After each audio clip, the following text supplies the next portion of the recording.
All right, page 3. The graph below represents the relationship between the forces applied to an object and the corresponding accelerations. So whenever you have a graph, look at what's on the y and the x-axis. Figure out if there's a relationship between the two. In this case, F net equals ma. If it's linear, the slope means something. Think about it. This is on the y, acceleration's on the x. The slope is represented by m. It's just a coincidence but that they're both the letter m, but the slope of this is the mass. So what's the inertial mass of the object? Pick any point because it goes through 0, and you can find the slope. So the slope of this, if you pick 1 and 2, your change in y over your change in x is 1 Newton per 2 meter per second squared is equal to 0.5 kilograms. So the slope of this is actually your mass.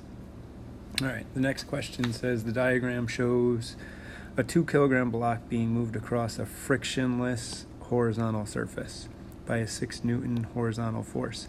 What's the magnitude of the acceleration? There's no friction, so there's no force in this direction. F net is equal to 6 newtons. That's equal to ma. M is 2 kilograms, so A is equal to 3 meters per second squared. So the answer is C. One thing you want to keep straight is mass in kilograms is not equal to weight or Fg in newtons.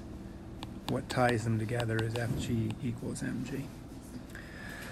All right, the next question, the graph below represents the relationship between the gravitational force, that's Fg or the weight, and the mass. Again, y equals mx. In this case, you have Fg equals m times g. This is your y, this is your x. That means that little g is your slope. So what does the slope of the graph represent? It does not mean the universal gravitational constant. That's capital G, which we'll learn about in another week or so, maybe a couple weeks. It is the acceleration due to gravity. That's what little g is. So the answer is C. Next one, 70 kilogram astronaut has a weight of 560 newtons on the surface of planet Alpha. What's the acceleration due to gravity on Alpha? We're going to use this equation but apply it for Alpha, and the g is no longer 9.8 on Alpha. You're at a different planet. So Fg on Alpha equals mg on Alpha. Fg, they say, is 560 newtons. M is your mass that you're trying to, actually, they tell you the mass. It is 70 kilograms of the astronaut, and you're trying to find g on Alpha. Do the math, 560 divided by 70 kilograms. And I think g is equal to, is that 8 meters per second squared?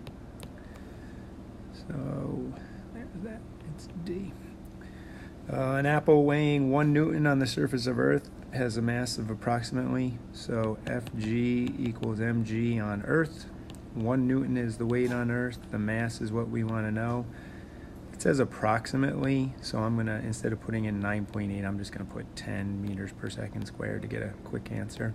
So m is equal to 1/10, which they're testing your scientific notation here. I believe this is 1/10.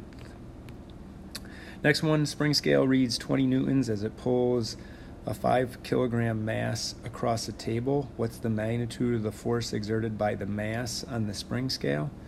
Well, if the spring scale is pulling with 20, the mass is pulling back with 20. So this is just a simple Newton's third law question. Don't get confused by these. Keep them simple. Last question on this page. A mosquito flying over the highway strikes the windshield of a moving truck. This is going to be another Newton's third, I bet. Compared to the magnitude of the force of the truck on the mosquito, the magnitude of the force of the mosquito on the truck, the forces are equal and opposite. Action, reaction, so the answer is the same. What your brain is probably screwing up is what is the result of that, and because the masses of the truck and the mosquito are different, the accelerations are going to be different. So the force can be the same, but if you have a really small mass, you're going to get a big acceleration. For the same force, if you have a really big mass, you're going to have a small acceleration. So this is the mosquito, what he feels. Unfortunately, this is what the truck feels, which is nothing. So the answer was A.